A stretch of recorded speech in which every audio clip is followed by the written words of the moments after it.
Harlem Renaissance. Let's take it back to the years 1917 to 1935. This was a time of cultural, artistic, and social outbreak for the Black Americans in Harlem, New York. This era witnessed an abundance of significant contributions from a variety of notable personas, such as James Johnson, who pioneered the ragtime and jazz eras of the piano, Josephine Baker, whose role in entertainment paved way for the reemergence of non-Western art, and most importantly, Georgia Douglas Johnson. Wary of the segregationist Jim Crow laws of the South, many coloreds fled to New York to grasp an inch of equality and expressive freedoms. Veterans of the uniform, deep-seated struggles African Americans faced were surfaced and released through eloquent poetry, aesthetic paintings, and snazzy music. Pride in their accomplishments and the pleasure of hearing their voices spread Black vanity within the colored community, laying the foundation for future virtuosos to bloom from. Georgia Douglas Johnson, famous African-American poet and playwright of the Harlem Renaissance. She was born on September 10, 1880, to Laura Douglas and George Camp. She was of mixed race, with her mother being of African and Native American heritage, and her father being of African American and English descent. Georgia spent most of her time in Rome, Georgia, and got some of her education in Rome and Atlanta, Georgia. An extraordinary young woman in her youth, and she was very intelligent. She excelled in many areas, including reading, reciting literature, and PE. She even taught herself how to play the violin, without a tutor. This sparked her love for music and was evident in many of her poems and plays that she would go on to write later in her life. She was an extraordinary poet, and her family life ended up bringing her into contact with some of the greatest poets of her time. She met her husband Henry at Atlanta University Normal College, now Clark Atlanta University. She moved with him to Washington, D.C. in 1910. If it wasn't for getting married, who knows? Maybe she would have never moved to D.C., where she lived for the rest of her life.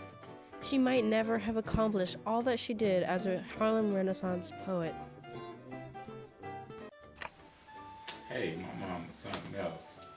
I loved her nonetheless. She was always passionate in everything she done, whether it's for the love of my dad. Hey, a poem she wrote. She graduated from Atlanta University in 1896. This is a place where her love for my father, Henry Lincoln Johnson, kindled. My dad was a very busy man, balancing two jobs, a lawyer and a civil employee. My brother and I grew closer to our mom since Pops was always caught up in his work, leaving his wife, our mom, to do all the homework and raise us into respectful gentlemen who learned to take pride in our more pigmented skin tone.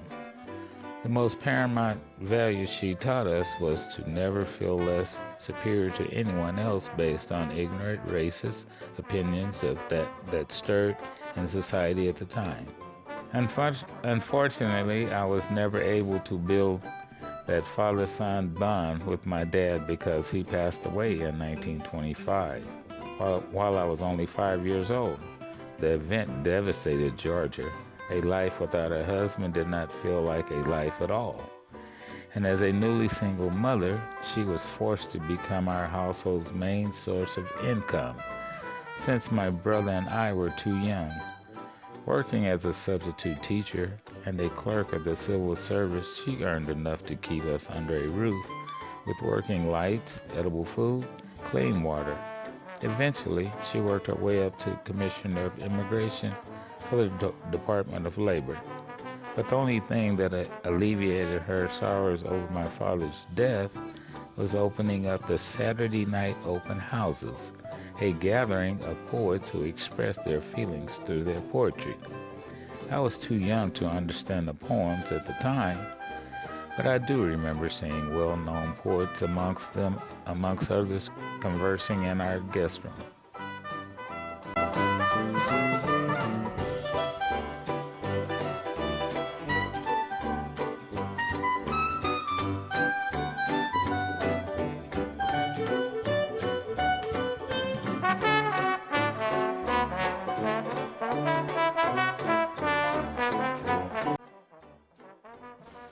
Hi guys, thank you guys for coming. Lately I've been working on a new poem called Love Come and Gone. Consider me a memory, a dream that passed away, or yet a flower that has blown and shattered in a day. For passion sleeps to last and keeps no vigil with the years, and wakens to no conjuring of orisons or tears. Consider me a melody that serves its simple turn, or but the residue of fire that settles in the urn. For love defies pure reasoning and unneeded flows, within, without the basal heart, its reasoning, who knows? I wrote this poem after the death of my husband. When my husband died, my whole life felt shattered. I felt like a life without my husband was like almost like no life at all.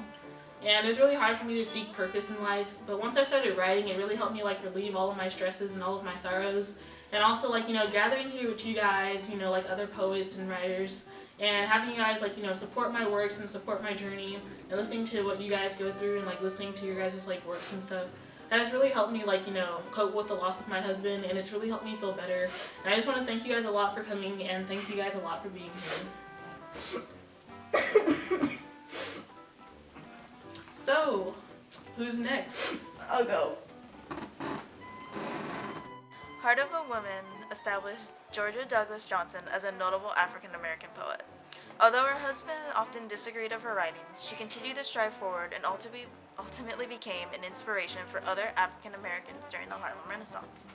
She comprised a total of 4 sets of memorable poetry collections, such as Heart of a Woman, Bronze, Autumn Love Cycle, and finally Share My World.